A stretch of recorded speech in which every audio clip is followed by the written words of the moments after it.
देश दुनिया की सारी बड़ी खबरें आगे सामने में दोस्तों सबसे पहले सबसे बड़ी आपको बताएंगे जहां पर इंडिया गठबंधन की बैठक में क्यों रोने लगी ममता बनर्जी और उसके बाद इंडिया गठबंधन के एक नेता ने पार्टी के कांग्रेस पार्टी में विलय को लेकर दे दी हिदायत। दोस्तों बताएंगे क्या है पूरी डिटेल में अपडेट, इसी के साथ में चलेंगे एक और बड़ी खबर की तरफ जहां पर बंगाल का मुख्यमंत्री सारे काम धंधे छोड़कर दिल्ली में बैठा हुआ है। दोस्तों बताएंगे किस तरीके से पार्टी में फूट डालने की जा रही है कोशिश, इसी के साथ में चलेंगे एक और बड़ी खबर की तरफ जहां पर झारखंड के अंदर आखिरकार झारखंड मुक्ति मोर्चा और कांग्रेस पार्टी पूरी तरीके से एकजुट हो गई है और तस्वीरें सामने आने के बाद बीजेपी की तरफ से एक नया उद्योगपति मैदान में उतारा गया है। दोस्तों बताएंगे इसके बाद किस तरीके के हैं हालात, एक एक करके चलेंगे आज की सारी बड़ी खबर चलेगी। उससे पहले अगर आप भी मानते हैं दोस्तों की अब टाइम आ चुका है ममता बनर्जी को अपनी पुरानी पार्टी में वापस लौटना चाहिए, कांग्रेस पार्टी में टीएमसी के बचे कुछ टीएमसी का विलय करवाना चाहिए और अगर आप भी मानते हैं कि कांग्रेस पार्टी के द्वारा दिया गया नारा कि नरेंद्र मोदी वीक है तभी तो पेपर लीक है एकदम सही है, तो इस वीडियो को लाइक करके लाल बटन दबाकर चैनल को सब्सक्राइब करके बेल आइकन दबाकर कमेंट बॉक्स में अपनी राय जरूर लेकर आएगा और ज्यादा से ज्यादा वीडियो को शेयर कीजिएगा। दोस्तों चलते हैं सबसे पहले सबसे बड़ी ब्रेकिंग न्यूज अपडेट की तरफ जहां पर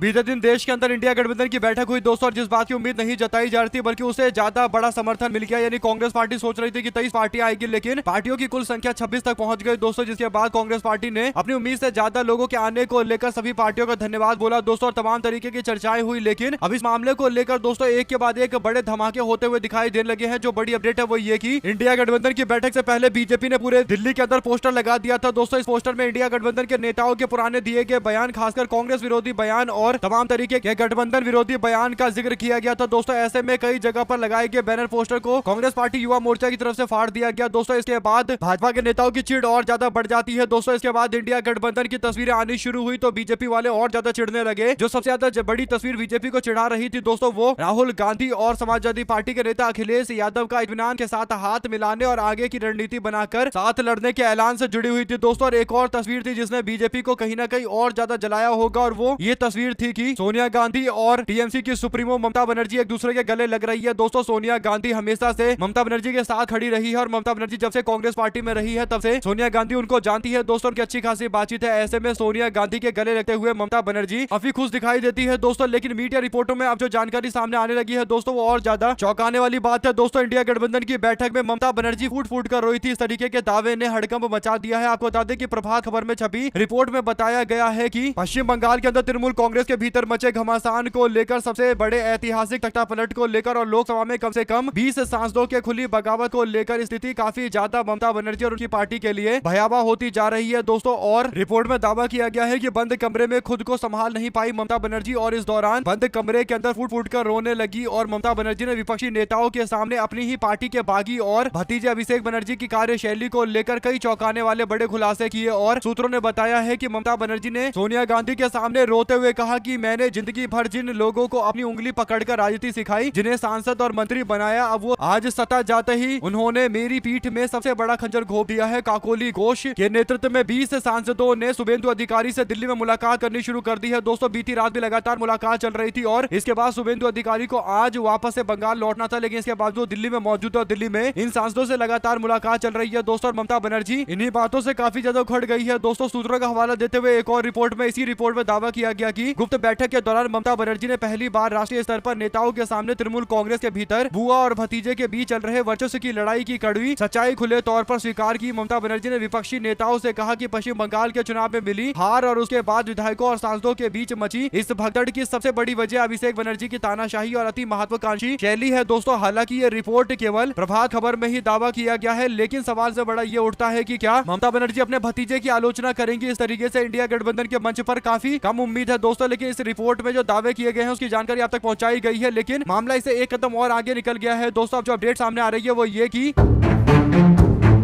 जैसे ही इंडिया गठबंधन की बैठक खत्म होती है दोस्तों वैसे ही उद्धव ठाकरे की पार्टी के नेता संजय राउत, जो आमतौर पर उद्धव ठाकरे की पार्टी के लिए एक प्रवक्ता के तौर पर जाने जाते हैं दोस्तों, उनका बयान माना जाता है कि पार्टी के द्वारा दिया गया बयान है दोस्तों। ऐसे में संजय राउत जो उद्धव ठाकरे के काफी करीबी है दोस्तों, उन्होंने एक बयान देते हुए कहा कि मैं ममता बनर्जी से कहना चाहता हूं कि उनको अब अपनी पुरानी वापस पार्टी में लौट जानी चाहिए। यानी कांग्रेस पार्टी उनकी पुरानी पार्टी है, उनको बचे हुए अपने सारे लोगों को कांग्रेस पार्टी में ले जाकर शामिल करवा देना चाहिए और सबको कांग्रेस पार्टी में शामिल करवाकर कांग्रेस पार्टी की आधिकारिक तौर पर जिम्मेदारी संभाल लेनी चाहिए। ऐसे में दोस्तों संजय राउत का ये बयान, और वो भी बयान दोस्तों एक तरीके से कह सकते हैं कि प्रपोजल दिया जा रहा है, और वो भी इंडिया गठबंधन की बैठक खत्म होने के बाद। तो कहीं ना कहीं कुछ ना कुछ मीटिंग में तो ऐसा हुआ है कि उद्धव ठाकरे की पार्टी के नेताओं को भनक लगा है कि ममता बनर्जी काफी नाराज है। दोस्तों आप लोग इस पर अपनी राय जरूर लिखकर बताएगा। और सोनिया गांधी कहीं ना कहीं ममता बनर्जी से मुलाकात भी कर रही थी। दोस्तों जैसे लग रहा है कि आने वाले दिनों के अंदर कांग्रेस पार्टी एक बार फिर से बंगाल के अंदर मुख्य विपक्षी पार्टी बनकर वापस लौट सकती है। दोस्तों अगर आप भी मानते हैं कि संजय राउत का बयान जरूर सोच समझकर आया होगा, तो इन बयानों को अगर आप जोड़ेंगे तो कुछ ना कुछ बड़ी हरकत चल रही है देश के अंदर दोस्तों। और तृणमूल कांग्रेस कहीं ना कहीं कुछ ना कुछ तो बड़ा फैसला आने वाले दिनों के अंदर करने वाली है, इसमें कोई दो राय नहीं है। आप लोग अपनी राय जरूर लिखकर बताएगा। ज्यादा से ज्यादा वीडियो को शेयर कीजिएगा। चलते हैं एक और बड़ी खबर की तरफ, जहां पर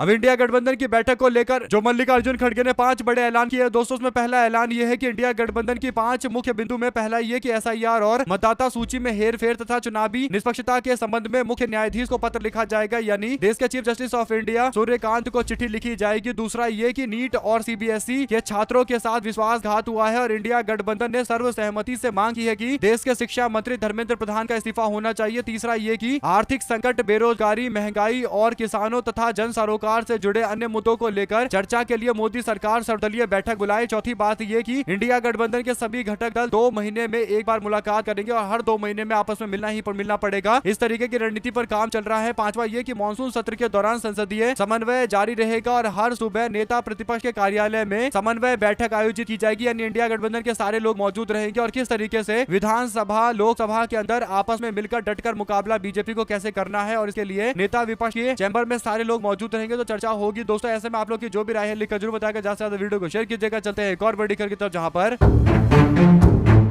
इंडिया गठबंधन की बैठक में मल्लिकार्जुन खड़गे का भी बयान सामने आता है। दोस्तों उन्होंने कहा कि मैं इंडिया गठबंधन के नेताओं की इस बैठक में आप सभी का स्वागत करता हूं। ये समूह लगभग 3 साल पहले अस्तित्व में आया था। मैं ज्यादा नहीं बोलना चाहता क्योंकि हमारे सामने मौजूदा मुद्दे आप सभी अच्छी तरीके से जानते हैं। 17 अप्रैल 2026 को लोकसभा में अपनी एकजुटता और एकता को बहुत निर्णायक बताते हुए उन्होंने कहा कि हम लोगों ने अपनी एकजुटता दिखाई और इसके बाद मोदी सरकार को डीलिमिटेशन के मामले पर बैकफुट पर धकेला और सरकार के दुर्भाग्यपूर्ण बिल को हम लोगों ने मिलकर परास्त किया, और इसीलिए इंडिया गठबंधन की मजबूती सबके सामने है। अब हमें उसी भावना को और मजबूत करना है, आगे बढ़ाना है, ताकि मोदी सरकार के कुशासन के कारण देश के सामने खड़ी कई राजनीतिक, आर्थिक और सामाजिक और विदेश नीति से जुड़ी चुनौतियों का सामना किया जा सके। एसआईआर के कारण हमारे करोड़ों लोगों ने उनका मताधिकार छीन लिया। संविधान पर हमला लगातार जारी है और जांच एजेंसियों के इस्तेमाल राजनीतिक विरोधियों को परेशान करने और डराने धमकाने का औजार के रूप में लगातार इस्तेमाल किया जा रहा है। गैर बीजेपी सरकारों के साथ में भेदभाव हो रहा है। जरूरी वस्तुओं की कीमतें लगातार बढ़ती चली जा रही है और आर्थिक माहौल बेहद नकारात्मकता वाला होता जा रहा है। और कई नौकरियां देश में पैदा करने के लिए जो निवेश का एक तरीका अपनाया जाना चाहिए वैसा बिल्कुल दिखाई नहीं देता। कई क्षेत्रों में निजी एक अधिकार बढ़ता जा रहा है, मोनोपोली बढ़ता जा रहा है और एमएसएमई का भविष्य भारी संकट में पड़ चुका है। परीक्षा प्रणाली के मिसमैनेजमेंट के कारण हमारे लाखों युवाओं के आशाओं और आकांक्षाओं के साथ विश्वासघात हो रहा है। समाज के कमजोर वर्ग पर अत्याचार खासकर बीजेपी शासित राज्यों के अंदर लगातार जारी है और इसका हम पुरजोर तरीके से विरोध करते हैं। हमारी विदेश नीति इस तरीके की हो गई है कि हमारे आसपास के पड़ोसी देश हमारे खिलाफ खड़े हो गए हैं। इस पूरे मामले को लेकर दोस्तों आपकी क्या राय है लिखकर जरूर बताएगा। ज्यादा से ज्यादा वीडियो को शेयर कीजिएगा। चलते हैं एक और बड़ी अपडेट की तरफ, जहां पर यूसुफ पठान को लेकर काफी भड़क गई महुआ मोइत्रा। दोस्तों बीते दिन लगभग 20 से 22 सांसद ऐसे थे जो काकोली घोष के नेतृत्व में भारतीय जनता पार्टी के नेताओं से बातचीत कर रहे थे दोस्तों, और पार्टी तोड़ने को लेकर आपस में डील की जा रही थी। ऐसे में अब जो अपडेट आ रही है वो ये कि बताया जा रहा है कि उन 20 से 22 सांसदों के अंदर एक सांसद और थे दोस्तों जिनका नाम यूसुफ पठान है। और यूसुफ पठान जो बहरामपुर से चुनाव जीतकर आए थे और उन्होंने कांग्रेस पार्टी के वरिष्ठ नेता खासकर पश्चिम बंगाल में जाने पहचाने नाम अधीर रंजन चौधरी को हराया था। दोस्तों 2024 में अधीर रंजन चौधरी जब लोकसभा का चुनाव हारे तो लोग विश्वास नहीं कर पा रहे थे कि इतने बड़े नेता जो नरेंद्र मोदी के 2019-2014 के लहर के बावजूद जीते हुए थे 2024 में कैसे हार गए। और ये सारी संभावना इस बात को लेकर थी दोस्तों की समीकरण किस तरीके से किस ओर जाते हैं। और ममता बनर्जी को पता था कि इस सीट पर 70% मुस्लिम आबादी है तो ज्यादातर मतों को टीएमसी के पक्ष में किया जा सकता है। दोस्तों तृणमूल कांग्रेस यहाँ से चुनाव जीत जाती है और जिस चेहरे पर जीती है वो चेहरा यूसुफ पठान है। दोस्तों ऐसे में यूसुफ पठान से तो लोग उम्मीद करते हैं कि वो पार्टी के साथ में खड़े रहेंगे, लेकिन यूसुफ पठान भी लगातार बातचीत में शामिल है दोस्तों, यानी पार्टी बदलने की तैयारी कर रहे हैं। अगर आप भी मानते हैं कि ये साफ तौर पर देश के अंदर विचारधारा के प्रति कमजोर रुख को दिखाता है दोस्तों, अगर आप भी मानते हैं कि इसमें सबसे बड़ी गलती अगर किसी की है तो टीएमसी के नेताओं की है, जिन्होंने तय किया कि ऐसे लोगों को चुनाव लड़वाया जाए जिनका विचारधारा से कोई लेना देना ही नहीं है। अगर आप भी मानते हैं कि बिना विचारधारा के लोग देश के अंदर धीरे धीरे करके विलुप्त होते चले जाएंगे तो अपनी राय जो लेकर आएगा, ज्यादा से ज्यादा वीडियो को शेयर कीजिएगा। चलते हैं एक और बड़ी खबर की तरफ, जहां पर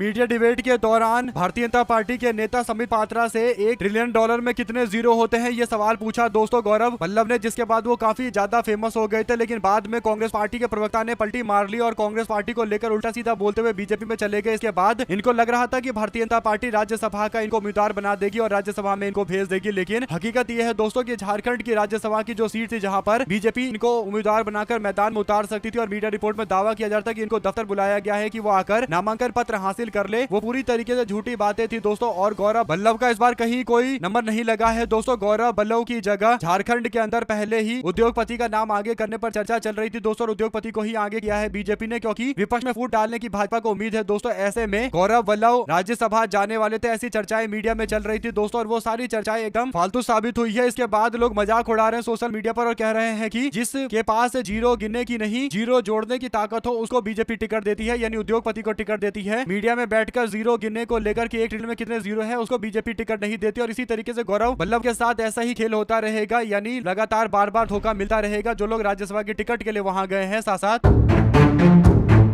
कांग्रेस पार्टी के छात्र इकाई एनएसयूआई के अध्यक्ष विनोद जाखड़ के नेतृत्व में एनएसयूआई के कार्यकर्ताओं ने देहरादून के अंदर केंद्र सरकार के खिलाफ जोरदार तरीके का प्रदर्शन किया दोस्तों। बड़ी बात यह है कि प्रदर्शन को लेकर भारी संख्या में युवाओं का हुजूम देखने को मिला, यानी उत्तराखंड के अंदर युवा कांग्रेस कितना मजबूत है दोस्तों, ये खुलकर बातें सबके सामने आई और बैरिकेडिंग से ऊपर चढ़ गए कांग्रेस पार्टी युवा मोर्चा के लोग दोस्तों। जिसके बाद वाटर कैनन का इस्तेमाल किया गया, पुलिस प्रशासन ने ताकत का इस्तेमाल किया, लेकिन फिर भी लड़ाई लड़ते हुए नजर आए। आप लोग इस पूरे मामले में अपनी राय जरूर लिखकर बताएगा, क्योंकि अलग अलग क्षेत्रों के अंदर रोज इंडिया गठबंधन की पार्टी कांग्रेस पार्टी के युवा कार्यकर्ता लगातार प्रदर्शन कर रहे हैं दोस्तों। एनएसयूआई कभी एक राज्य के किसी जिले में होती है, कभी दूसरे राज्य के उस जिले के अंदर मौजूद रहती है, जहां पर अमूमन एनएसयूआई को कमजोर माना जाता है। लेकिन जिस ताकत के साथ में नीट पेपर को लेकर लीक होने को लेकर और सीबीएसई के ओएसएम को लेकर विरोध चल रहा है, कहीं ना कहीं भारी संख्या में एनएसयूआई के कार्यकर्ता इस मुद्दे पर लड़ाई लड़ने के लिए एकजुट होते जा रहे हैं दोस्तों। आप लोग अपनी राय जरूर लिखकर बताएगा। साथ साथ चलते हैं एक और बड़ी खबर की तरफ, जहां पर आखिरकार आधिकारिक तौर पर ममता बनर्जी ने अपने बागियों के खिलाफ मोर्चा खोलना शुरू कर दिया है दोस्तों। ममता बनर्जी ने ऋतव्रत बनर्जी के द्वारा अपनी नई पार्टी बनाने जैसी स्थिति करने, यानी टीएमसी के 58 से 60 विधायकों को ले जाकर खुद को नेता प्रतिपक्ष घोषित किए जाने को चैलेंज किया है दोस्तों। और खासकर स्पीकर के फैसले को चैलेंज किया गया है, चुनौती दी गई है कोर्ट में। ममता बनर्जी ने मांग की है कि शोभन देव चट्टोपाध्याय को ही पार्टी का लीडर ओपोजिशन बनाया जाना चाहिए। यह फैसला पार्टी ने लिया था और किसी भी नए नेता को चुनने को लेकर पार्टी का ऐसा कोई फैसला नहीं था, इसीलिए ऋतव्रत बनर्जी को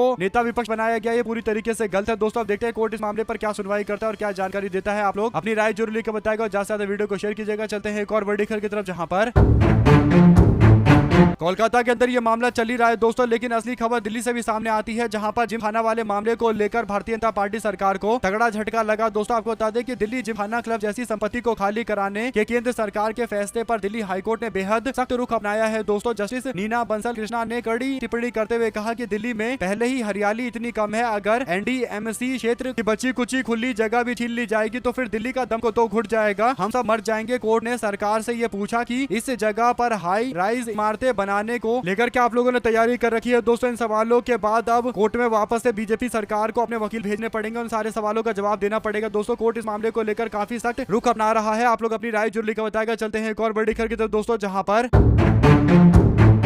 विधान परिषद के चुनाव से पहले बीजेपी अपने नगर सेवकों को गोवा की सैर करवाएगी। और जो बड़ी अपडेट है दोस्तों वो ये कि बुधवार को नगर सेवक एक तरह से नजरबंद हो जाएंगे और मतदान के एक दिन पहले नागपुर लौटेंगे, लेकिन किसी रिजॉर्ट में ठहरेंगे और कोई भी नगर सेवक पार्टी नेता को बिना बताए कहीं नहीं जा सकता। महापौर, उप महापौर और स्थानीय समिति सभापति को विशेष छूट देकर टूर से अलग रखा गया है दोस्तों। आपको बता दें कि दुरंतों से रवाना कर दिए गए हैं मुंबई से। दरअसल पर्याप्त संख्या बल के बावजूद भारतीय जनता पार्टी विप चुनाव यानी विधान परिषद के चुनाव को लेकर डरी हुई है दोस्तों और कोई जोखिम नहीं उठाना चाहती। वरिष्ठ नेताओं के मार्गदर्शन में नगर सेवकों को एकत्र करके प्रयास किया जा रहा है कि इन सबको गोवा घुमाया जाए, और गोवा इसलिए घुमाया जाए ताकि अन्य पार्टी से संपर्क न सा सके। यह भी बताया जा रहा है कि कुछ नगर सेवकों के निवेदन पर पार्टी की ओर से ये सैर आयोजित की गई है। विधान परिषद की नागपुर स्थायी निकाय सीट के लिए 18 जून को वोट डाला जाएगा। बीजेपी के उम्मीदवार डॉक्टर राजीव पोतदार का मुकाबला कांग्रेस पार्टी के उम्मीदवार अतुल लौंडे से है दोस्तों। और निर्विरोध चुनाव के प्रयास असफल होने के बाद बीजेपी के कुछ नेताओं ने संदेह व्यक्त किया है कि इस चुनाव में कांग्रेस पार्टी अपने नगर सेवकों के अलावा कुछ अन्य को भी अपने साथ में ले सकती है। जो कांग्रेस पार्टी का डर, जो विपक्ष में है उसकी भी पार्टी का डर साफ तौर पर महाराष्ट्र के अंदर सत्ताधारी दल के अंदर दिखाई दे रहा है दोस्तों। इस पर आप लोग की जो भी राय है लिखकर जरूर बताएगा। साथ साथ चलते हैं एक और बड़े खबर की तरफ, जहां पर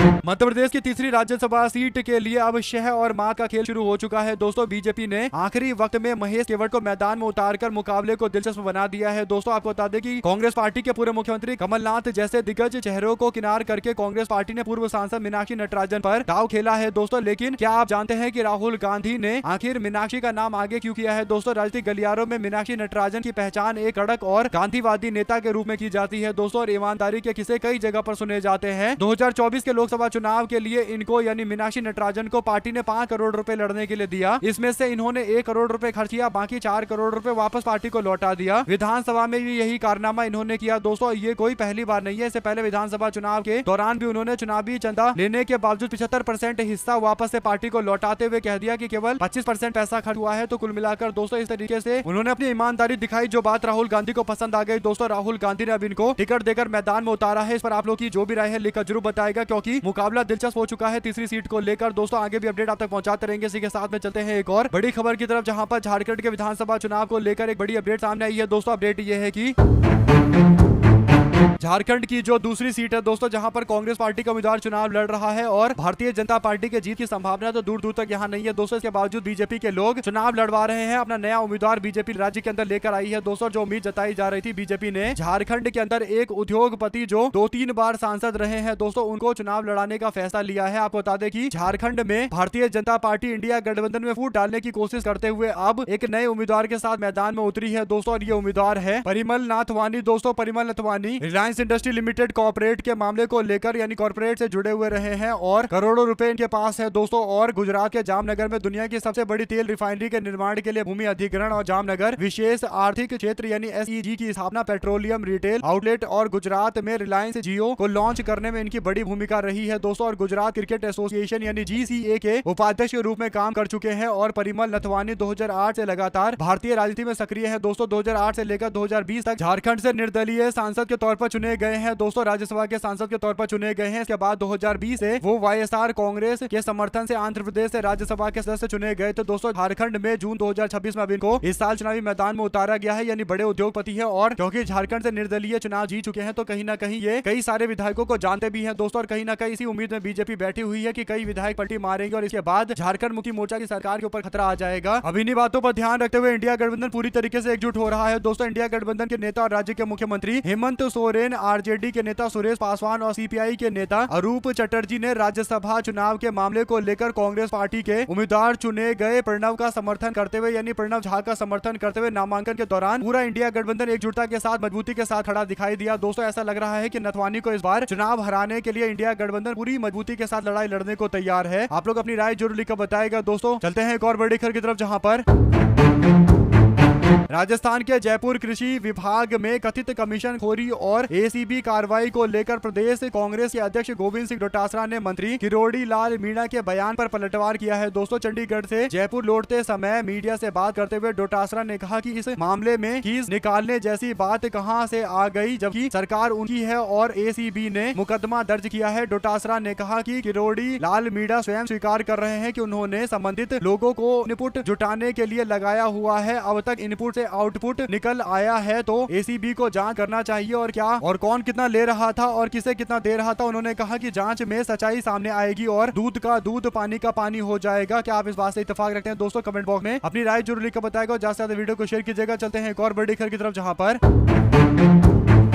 पश्चिम बंगाल में टीएमसी को झटके पर झटका लगा दोस्तों। कई सांसदों के बागी होने के बाद अब दमदम नगर पालिका में कई टीएमसी पार्षदों ने अपना इस्तीफा दिया है, यानी तृणमूल कांग्रेस के चाहे पार्षद हो या फिर विधायक हो या सांसद हो, सबके सब इस्तीफा दे रहे दोस्तों। पूरी पार्टी ढहती हुई नजर आ रही है और इसीलिए जरूरी है कि कांग्रेस पार्टी के साथ में हाथ मिलाया जाए। सारे पार्षद और सारे विधायकों के खिलाफ कानूनी कार्रवाई भी मजबूती के साथ किया जाए दोस्तों। अगर आप भी मानते हैं कि ममता बनर्जी खुद भारतीय राजनीति में सबसे बुरे दौर से गुजर रही है और उनकी पार्टी का कुछ अता पता नहीं है कि कल कौन रहेगा कौन जाएगा, क्योंकि पार्टी के अंदर ही इतनी ज्यादा आपस में विवाद हो चुका है। और खासकर ममता बनर्जी को लेकर तो ये माना जाता था कि वो एक ऐसी नेता है जिनके नाम पर पूरी पार्टी एकजुट रहेगी, लेकिन ऐसा लग रहा है दोस्तों अब की ममता बनर्जी भी उनको नहीं थाम पा रही है। तो कहीं ना कहीं कह सकते हैं कि टीएमसी आउट ऑफ कंट्रोल हो गई है दोस्तों। टीएमसी पर अब कोई कंट्रोल ममता बनर्जी का नहीं रहा है, यहाँ तक कि पार्षद भी भागने लगे हैं। तो आप सोचिए क्या हालात हो चुके हैं दोस्तों। आप लोग अपनी राय जरूर लिखकर बताएगा। इसी के साथ में प्रधानमंत्री उज्ज्वला योजना यानी PMUY के नियमों में बड़ा बदलाव किया गया। दोस्तों सरकार ने अब सालाना सब्सिडी वाले LPG सिलेंडर की रिफिल को घटा दिया है। दोस्तों पहले 9 सिलेंडर को फ्री में दिया जाता था, यह कम दामों पर दिया जाता था, सब्सिडी वाले सिलेंडर दिए जाते थे, जिसे घटाकर अब 4 कर दिया गया है, जो पहले 9 हुआ करता था। इसका मतलब यह है कि उज्ज्वला योजना के तहत आने वाले परिवारों को साल में सिर्फ 4 सिलेंडर ही कम दामों पर मिलेगा, यानी पहले 9 मिलते थे अब केवल 4 मिलेंगे। तो एक तरीके से जो एक बहुत बड़ी आबादी है दोस्तों, खासकर BPL आबादी है, उनके लिए ये बहुत तगड़ा झटका है महंगाई के मामले को लेकर। आप लोग जो कुछ भी कहना चाहते हैं लिखकर जरूर बताएगा। साथ साथ चलते हैं एक और बड़ी अपडेट तब दोस्तों, जहां पर कांग्रेस पार्टी ने 26 दिन से लगातार अपना प्रदर्शन जारी रखा है। पार्टी ने 50 से ज्यादा जगह पर धरना प्रदर्शन किया है। कांग्रेस पार्टी ने एक जगह की वीडियो शेयर करते हुए कहा कि हमारी केवल और केवल एक ही डिमांड है, एक ही आवाज है, धर्मेंद्र प्रधान इस्तीफा दो। बिना धर्मेंद्र प्रधान के इस्तीफे के हम लोग बिल्कुल नहीं रुकेंगे और ये आवाज लगातार बुलंद होती चली जाएगी। डंके की चोट पर इस मांग को हम लोग और ज्यादा प्रगाढ़ तौर पर सबके सामने रखने जा रहे हैं। अगर आप भी मानते हैं कि NSUI और कांग्रेस पार्टी व मोर्चा ने भारतीय जनता पार्टी के ईट से ईट बजाकर रखा हुआ है दोस्तों, और जल्द इस्तीफा होगा धर्मेंद्र प्रधान का, इसमें कोई दो राय नहीं है। तो अपनी राय जो लिखता है ज्यादा से ज्यादा वीडियो को शेयर कीजिएगा। हमारे साथ लगातार जुड़े दोस्तों का बहुत बहुत धन्यवाद। देख रहे थे आपका चैनल जय हिंद जय भारत। बहुत